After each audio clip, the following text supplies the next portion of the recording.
Okay, we are here to talk about Murderbot on Apple TV Plus, which premiered today, May 16th.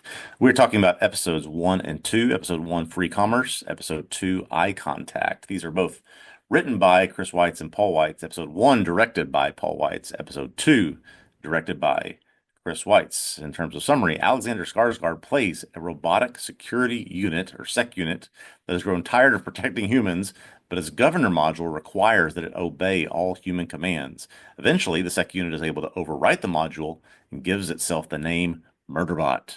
To avoid capture and being destroyed, Murderbot hides this information, instead filling its time watching television and waiting for its next assignment. The Preservation Alliance, which does not actually believe in using sec units because they think it represents slavery, reluctantly rents Murderbot so that their terraforming project on their planet will be funded. When two of the human members of the mission are injured by a giant alien before Murderbot can get rid of it, Dr. Girthing, another member of the team, suspects something is wrong with their sec unit because it displayed empathy and compassion for one of the injured team members. The planet that the Alliance is working on proves to be very glitchy and has problems correlating to their maps, which the team can't exactly explain. The team tries to make contact with another survey team, but we learn that they are all dead on the other side of the planet. Meanwhile, Murderbot, who's a refurbished unit, has started experiencing unexplainable flashbacks of some kind of violent massacre. Let me ask you a question because if you go right now on Rotten Tomatoes and other sites, this has gotten extremely good critical reviews. Right now, it's at 98% on Rotten Tomatoes and over 50 reviews from critics. Yeah, When I go to my Apple TV dashboard, when I pull up that on my computer, it yeah, gives me at the top nine different things. The tiles that you can flow through to see what they're promoting. None of them right now are Murderbot. So I'm curious why this is getting such critical reviews, and yet it doesn't seem like if you go to Apple TV Plus, they're really pushing this very, very much. I enjoyed these first couple of episodes. Curious your thoughts and why you think, well, this isn't quite caught on into the conversation yet. yeah. I don't know. I mean, it just because it just came out, there is always a difference between critical acclaim and popularity Yeah, potentially. yeah. So, do people check it out? Does it gather steam on that more popular front? We'll see. I wouldn't be surprised. I think that people Yeah. like Alexander This is Skarsgård. going to really have to rely on word of mouth if Apple's not going to give it the studio, your friends and neighbors, Ted Lasso treatment. Yeah, we'll see. I mean, they're always a little bit odd with this. I think that I mean, of course, what they want is that critical acclaim and positive reviews, and I've certainly seen a number of them. And look, I enjoyed the first two episodes as well. I did write on them for the site, by the way. I don't know if you can do that. So I did write an article on tvobsessive.com. People can read if they want to go check it out. And I'll probably go ahead and continue writing up little recaps week to week. We're going to be talking about it on the pod. And um, so I guess what I was on the path of saying is, while I enjoyed the first two episodes, I really kind of hope that it gets better. Yep. And seeing these good reviews does make me a bit more optimistic that it will get better. Yeah, and I must say that the reviews, if you just, for example, use Rotten Tomatoes, the reviews are for the season. Yeah. I think a lot of people like us got full season screeners for this, and so they have given it a full review. And I saw several that said, "Well, you really wait for the ending. You're going to really be happy with where it goes and how it comes to a conclusion, at least for the first season." So a lot of sort of similar sentiment in that regard. Yeah. So looking forward to seeing where it goes, right? Um, just holding myself, as I believe you do as well, because we're talking about it on the podcast and so on. I haven't watched ahead. So, yeah, but yeah, as you say, a lot of those reviews are based on um, the whole season or what Yeah. have you. So I don't know. Let's start digging into it. I definitely think there are interesting conceptual, like philosophical type questions at play. But maybe a good place to start is just with the humor, because I do think Mm, the show is quite funny, but in a yeah. distinctive kind of way. Any thoughts about that? Yeah, it took me a while to I think to understand how they're going to make the humor work in this show. There's some sense of humor amongst the engagement of the dialogue amongst the characters, but a lot of it is just sort of the inner monologue or narration of Murderbot, of Alexander Skarsgård's character. We may have talked about this before. I'm not usually a big fan of narration, but I think Yeah. I'm moving past that to the point that this is not necessarily, yeah, there's some narration and exposition, but this is more just really dry, witty inner monologue of what this sec unit is going through and the things that he's facing. And so I've kind of, when I first watched the episode, I thought, oh boy, this is going to be a lot of this kind of stuff. By the end of the second episode, I thought, okay, yeah, I can get on board with how they're framing this. Yeah, and you need it. I don't think there would be any way around it. Um, it's interesting insofar as it's not really, I don't know if it's not really breaking the fourth wall. It's Yeah, not like Murderbot is talking to us, right. right? It is talking to itself. It's like Yes. this is, Yes. as you say, I think correctly, the inner monologue. Um, and yeah, the one moment that sticks out to me is when the guy forces it to make eye contact and says, "Oh, Mm. yeah, it's not so bad." It was terrible, or whatever. So Murderbot just wants to watch its TV shows. It doesn't really want to have anything to do with humanity. It's named itself Murderbot, but doesn't go through with any of the kind of fantasies of killing everyone and stealing a spaceship because it realizes that's not going to work out so well. Um, Thoughts about that whole kind of, I don't know, like how much do you relate to Murderbot here? Humanity's messy and their emotions are messy, and let me just watch my stories. Yeah, I can't tell you, how much it made me think about this sec unit, this Murderbot being a stand-in for, boy, they're just the more I watch people, the more I just don't want to be around them. The more I just, want to say, all right, I want to insulate myself with my community or my family or whatever it is, and just, have it just it really hits on these themes of, man, it's messy and it's hard to be out there and try to interact with people and try to be someone who's involved in things that, we know that he clearly doesn't want to be a part of this group. He doesn't want to do the things that they're asking him to do. And so, yeah, you just, the more you can try to take those steps, it relates a lot to this idea of, man, it is it is messy to be a person. And he's removed this sort of authoritative thing out of his brain, and now he can do whatever he wants. But even though we can do whatever we want as well, that is not often how our how our lives work, right? We have to follow certain parameters and guidelines. Yeah, so being caught up in, particularly as a security unit, Hmm. the responsibilities that come with that, right?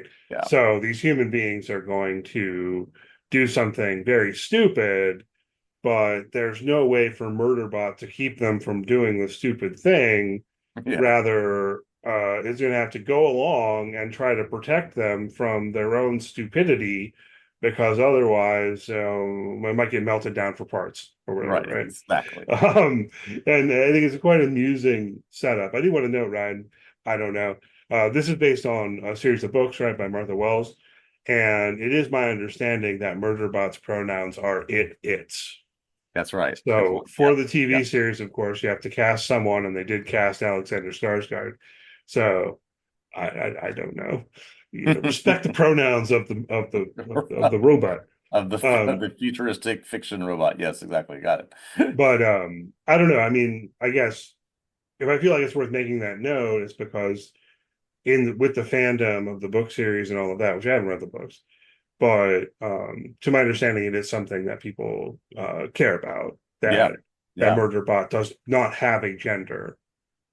And also it seems like there is commentary long before this series came to be, but through the books that the sec unit is also coded as autistic. I don't know if we necessarily got a sense of that or if that's supposed to come out throughout the course of the show, but there are, a very vocal and protective community that's how it's built and designed as well. Yeah, and I guess I'm not positive whether that is like stated explicitly as a Right. connection or just how people interpret it, but I definitely see why you would interpret it along those lines, Hmm. right? Hmm. Including the stuff about not wanting to make eye contact, the awkwardness of the social interactions, Yep. things that are hitting on that front, which I think is interesting. And Sorry, I almost said something about another show, but I shouldn't give spoilers for this Okay. other show that I'm writing on that people haven't Yeah, I seen the don't know episode that. yet. Um, but yeah, lots of autism stuff in my life this week. Um, but I do think that that's interesting. And whether we're thinking about autism or neurodivergence or not, whether we're directly engaged with that or not, I did get thinking here about a kind of interesting question that Murderbot's presenting insofar as, on the one hand, Murderbot, doesn't want to engage with the messy human beings, Hmm. but it does want to watch the soap operas, basically, Yes. right? Yes. Um, so it kind of got me thinking about the difference between our, I feel like, real life social interactions and Hmm. our parasocial interactions. Yeah. Yeah. I don't know. Any thoughts about that? I don't quite have a thesis formed or anything as Yeah. of I'm yet. trying to think about how I often just try to relate it to things personally. It almost seems like Murderbot understands, or he's starting to understand something about humans. He's starting to understand something about what it means to have relationship and interactions and engagement with humans beyond just the idea of they tell me what to do, I do it. I see a threat, I engage with it, right? And so, like me, maybe like you, maybe like a lot of us, we often find those things and realize, no, I don't want to go that far. I don't want to get to that point. I'd rather just retreat into you know some of the things you and I love about our stories, our television shows, right? And I find myself particularly after the right now it's Friday afternoon, we're recording, we've all done our things for work, we've done our things socially. I love nothing more than on a Friday or Saturday night and saying, no, I actually don't want to go do anything or be with anybody. I just want to sort of sit home and let things just absorb into me that it's somebody that tells a good story. And Yeah, that I don't know that that defines me or defines us, but it often is um, it's often how we fill our time. And I think it's an interesting commentary on this idea that, yeah, we'd rather just sort of have these things wash over us than go have these sort of real, authentic social moments with others. right. Or like, yes, I do want something along the lines of that sociality, Hmm. but real world sociality is it's just so messy. Yeah. You know what I Yeah. mean? Whereas if I am instead relating to the characters on my TV screen, or we could broaden it out, right? You could think about the growing popularity of podcasts and YouTube channels and stuff like that. And I mean, people have talked about parasocial interaction. I think that's the term, parasocial interaction, for quite some time. But Hmm. I recall when I first read about this when I was in college back in the late '90s. The examples were, people who would write letters to soap opera characters and stuff Yeah. like that. And then there have always been examples, though, people kind of making these attachments with news anchors and stuff like Mm-hmm. that. Like I remember my grandmother would always say that she was going to turn on Peter Jennings, right? Yep. Like Yep. that's how she would refer to it, right? Um, but I think that that's actually been growing over the past few years in an Yeah. interesting way. And in some ways, maybe 2020 and with lockdowns and everything kicked off another level of that. Yeah. Anyhow, I got kind of thinking about that stuff and within myself also. And I don't know if it's super healthy, but the extent to which I am kind of like, oh, well, I want to watch this podcast and Yeah. feel like we're friends or Yeah. something, even though that person doesn't know who I am. You Yeah. know, Well, it's um, it's funny. We almost touched on this earlier. We were talking about Andor. You'd said, well, haven't watched yet, heard so much about it. Even if I think you said, even if I started now and finished it, the next several days, we'll sort of miss the conversation or not been able to be in a part of the discourse. It's like, yeah, that's how so often now we're defining our social engagements is are we up with the thing, able to participate in the conversation? Even though, as to your point, with the YouTube video or podcast, we may not actually be participating in the conversation. We just want to Right. be, be involved in sort of the conversation that is going on. And that's how I think more and more, to your point, since 2020, I even see this in one of my kids from time to time. They want their engagement to be this backed off parasocial environment, as opposed to they're less comfortable going and engaging in something with people and in ways that they may not be comfortable with otherwise. Yeah, and I don't know what to say about that overall, but Yeah, there's a much larger issue. Yeah. yeah, we definitely skirting up against some larger issues. Let's pull it back to the story here, I guess. Um, so it's quite funny. Sorry, it. See, Yes. I'm trying to attend to the Yeah. pronouns, but it is difficult. Um, Murderbot, watching its stories. Do you want to talk at all about the fake show and Clark Gregg's in there? I don't know how much we're going to see these actors in the future, but it feels like Yeah. they might keep popping up as Yeah. Murderbot's watching it. It seemed like I didn't catch the. Oh no, here it is. Okay, the rise and fall of Sanctuary Moon. Yes, we had Clark Gregg, John Cho, Jack McBrayer, DeWanda Wise as sort of the cast of this show. But it seemed like we got a glimpse of another sort of space soap opera later that didn't include these actors. I wondered if that was just a first episode cameo, oh look who it is thing, or if we'll actually see these folks again on other episodes. Yeah, I don't know. I mean, it definitely doesn't seem like Murderbot just watches one show. It tells us it's what, Right. like 17,000 hours of content or whatever. Now that it's freed up from its governor module, it can watch the entertainment feeds, and that's what it wants to do. And leave me Yep. alone. Leave me alone. So the stupid human beings are doing whatever. I don't even know what their project is. You said something about terraforming. So they keep talking about Uh, terraforming. It's almost like exploratory or trying to map something or trying to basically just discovery, just if you use a general term. But they have geochemists, they have terraforming experts, they have all sorts of these different people. Looks like they're just trying to do something to this uncharted planet. yeah, I'm not entirely positive what their goal is. I know there's a mention of terraforming, but I think in part it's because the Mensa character, I think, says she has a degree in Yes. terraforming, right? Has that little back Yes. and forth with the other character who has a degree in whatever geochemistry or whatever it was. So I'm not entirely sure what this Preservation Alliance is trying to Yeah. do on this planet. Probably we'll learn more. But they're involved in their little excavation dig or whatever, and Yeah. Murderbot senses a threat and um, tries to warn them, like, "Hey, get out of there!" And they don't listen until this. What do you want to call this creatures? These Almost like like sandworms, centipede thingies. kind of like a combination of the thing you see in Dune versus some things out of Star Wars and the Sarlacc pit. I mean, it's just sort of a combination of weird buried and throw trimmers in there and it's just sort of a weird combination mashup of some monster that comes out of the sand and will just chomp on you. Yeah, I tended to go more with like just sandworm, but it doesn't feel Yeah. quite accurate. Almost seems like more like a sand centipede Yeah. or something. But it's tropey. It's fun. Murderbot manages to get that, clear that threat. No one dies, and so on.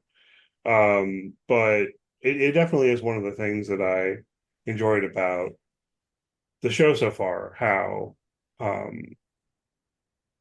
in the relations with this group of people, like from the perspective of Murderbot, I find myself thinking this group of people is the worst, right? Like, Yeah. even though at the very beginning of episode one, it's this like dingy mining expedition where one of the guys forces Murderbot to take a torch to its hand or Yes. whatever. Yes. And it's very cruel.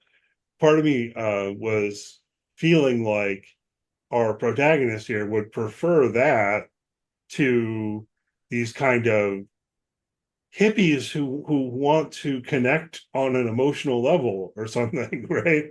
Yeah. Yeah.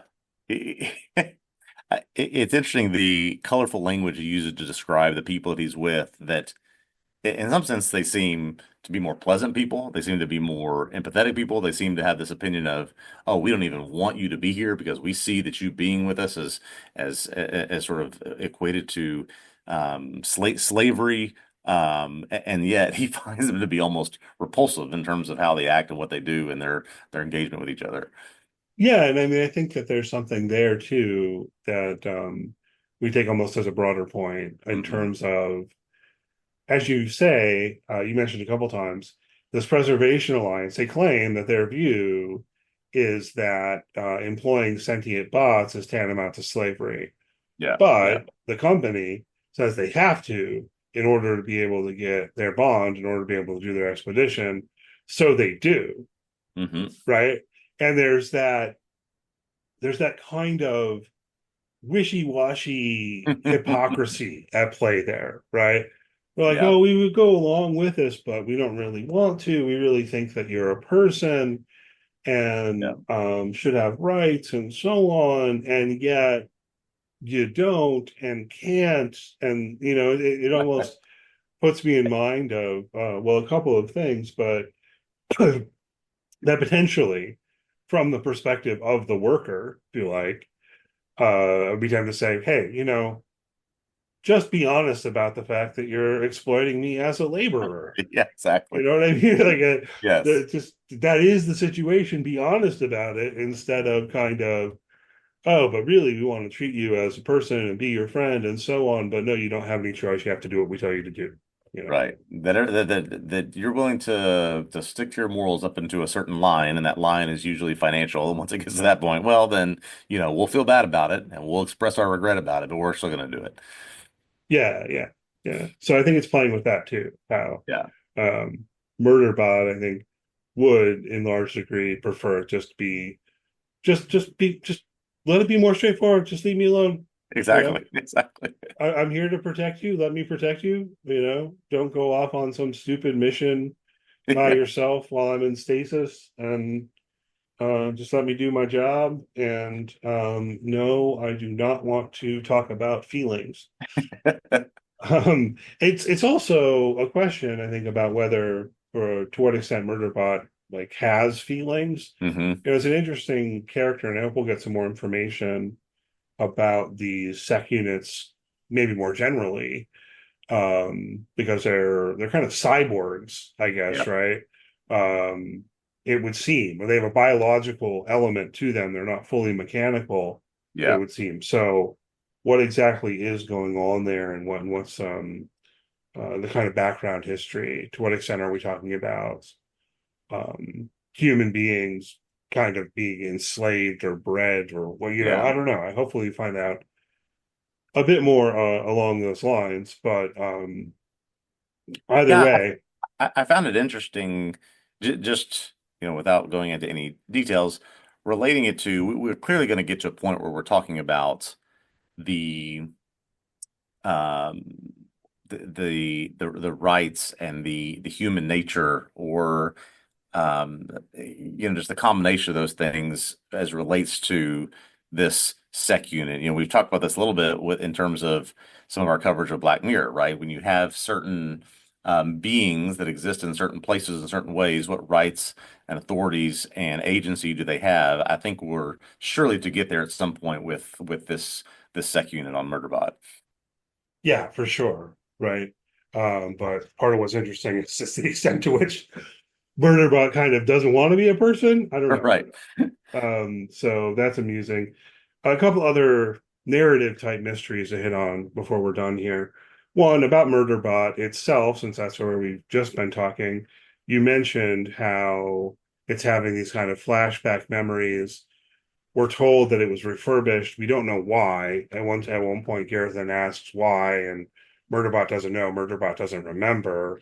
Right. Beyond these flashes, which it worries are flashes of it massacring people. So is that what happened somehow, or is it something else? Yeah, I Um, wonder, not knowing anything more than just these flashes that we get that don't have any backstory explanation or anything otherwise. Is it refurbished or, one thing I'm curious about, when you refurbish one of these sec units, would you discover that a governor module has been turned off, aka he had this sense of free will before and got so frustrated, so angered at something and caused this massacre. So then they refurbished him, but they have not yet discovered still that in both cases his governor module is turned off. We don't know, I think, the timeline or logistics of all of this, but is it a sense of those flashbacks are pre I got rid of my governor module, or were they both in times where he did have one or didn't have one? Yeah, it's interesting the question of did that happen before and then they found out and reinstituted it, and now it's happened again that this unit's hacked its governor module. I don't know. Part of me would be surprised if it were that Yeah, straightforward, I guess. yeah. I almost expect that whatever Murderbot is remembering is going to be more along the lines of doing its job Hmm. and doing what it was supposed to do, but in a really morally heinous kind of way, Yep, right? yep. That he followed the governor module to the degree of someone told me to do this, and so I did it, and it caused some kind of massacre. Yeah, Yeah, like someone told you to kill the kids in the orphanage, and so you did, right? Something exactly. more along those lines than anything. But I don't know. It's a question. Definitely, the corporation or company seems evil and bad, of course. Yeah, Um, there are these glitches in their maps, and the Preservation Alliance thinks that something's been hidden from them, but then it's not entirely clear to what extent the corporation is hiding this from them, as opposed to it just being some other kind of anomaly that's causing these glitches. So of course they want to go and explore, and this is where a couple of them do without bringing Murderbot along, which is stupid. But then the sand centipede thing it's been attracted to this crater somehow, and it doesn't attack Mensa. Instead, it goes into the crater and then immediately dies. It would seem like yeah, there's a bunch of these sand centipedes around this crater. So what's going on there? What's in those craters? How is it causing the map glitches? There's some mention of alien technology and some thought in the background of like ancient aliens, and yeah, we really are only kind of skirting up against these questions in the first two episodes. yeah. I was gonna say this may be one of those instances where we feel like we need a little bit more of a foundation or a scaffold of where we are and what we're doing exactly, right? We sort of understand what you're doing with Murderbot in a sense. We can build that out to tell us why we're here and what we're trying to do while Murderbot's sort of figuring out his existential crisis. Yeah, and I think they're going to fill that in a Yeah, nice kind of indirect way where from what they did so far, I thought it worked, and I prefer this approach where the characters talk about the possibility of it being alien technology yeah, and what that would mean for them, and they all know what they're talking about, right? yeah, yeah, So no one like gives that long exposition of as you will all remember 2000 years ago there was a yeah, war between so but I presume that they will continue to kind of fill that in for us here in yeah. the next couple of episodes. We flash to that other survey team all being Hmm. dead, and that's got to tie in some way also. So what's going on? um what is the goal of the Preservation Alliance on this planet? I think we don't quite know that either. Yeah, What's Murderbot's backstory? These are what are striking me as the big questions here coming out of the yep, first two episodes. yep. Absolutely. There are some, I think, major narrative questions, and then some real interesting character exploration things as much as you can with a sec unit that's decided it wants to free of its or break free of its governance. Yeah, there's a question there too that we haven't quite hit on, right? Because although Murderbot has hacked its own systems to get rid of the governor module, and that makes sense, Hmm. to then continue in the job, it has to pretend that it Yes. has a governor module. Yes. So functionally, nothing's changed. Yes. Outwardly, outwardly. Yeah, And this is why Dr. Gerthen has had such an issue. He's noticing some flaws in the system, as it were, some in that I guess he's just in eye contact, especially trying to test it, trying to push it to a limit, trying to see what it will do and won't do. Not necessarily that he may think that he's removed that mechanism from his operating system, but yeah, this idea that something is not quite right. So to watch, I think maybe one of the humorous things we'll see in the show is to watch Murderbot trying to toe that line of not having it, but having to follow orders anyways. yeah, and I think that's one of the things thematically that could get us thinking about autism and so on, Hmm. like that, quite masking and that kind of thing, and or to take it sort of more philosophically in a way about a question about free will. Yeah. Say, okay, well, at the beginning with the governor module, you really truly don't have free will, but now you do, but you still kind of don't because, as Sartre Yeah. would say, hell is other people, right? And Right. other people have those expectations of you that you still have to navigate. And, particularly for Murderbot in this scenario, it has that fear that if it's discovered that it has disabled its governor module, that then it's like going to get melted down or whatever, right? Yeah. Yeah. So that's no good. So I have to pretend that I am normal. Yeah. Yeah. Yeah. Yeah, it would be interesting to see if how far they stretch that out, that Murderbot has a binary option. I can either be destroyed or I can pretend that I have a governor module and do everything that I'm asked to do. Or is there some choice that has yet to be revealed that he can use in some way to help him achieve whatever it is that he wants? I think that's one of the probably interesting subplots that we'll see here. Maybe not this season, but if it gets a second, again, we're not sure, haven't read the books, don't know the source material, but could be multiple options out there for him, for it. Yeah. Yeah. I mean, I definitely think it sets it up for the overall character arc to be along these lines of, well, Yeah. how do I really become free to Yes. be who I am, if you Right. like. When who I am is Murderbot here, right? But Yeah. um, so interesting stuff. It's Yeah. funny. I enjoyed it. Presumably, people are listening have watched it already. If for some reason you've been listening to this and you haven't watched it yet, I think we both would recommend it. Go check it Yes. out and catch up, and we'll continue talking about this show week to week here in the coming weeks. Anything else you want to say about this one or two before we wrap up here today, man? No, I think that about covers it. Two nice sort of stage setting episodes, and yeah, we'll get episode 3 next week. All right, sounds good.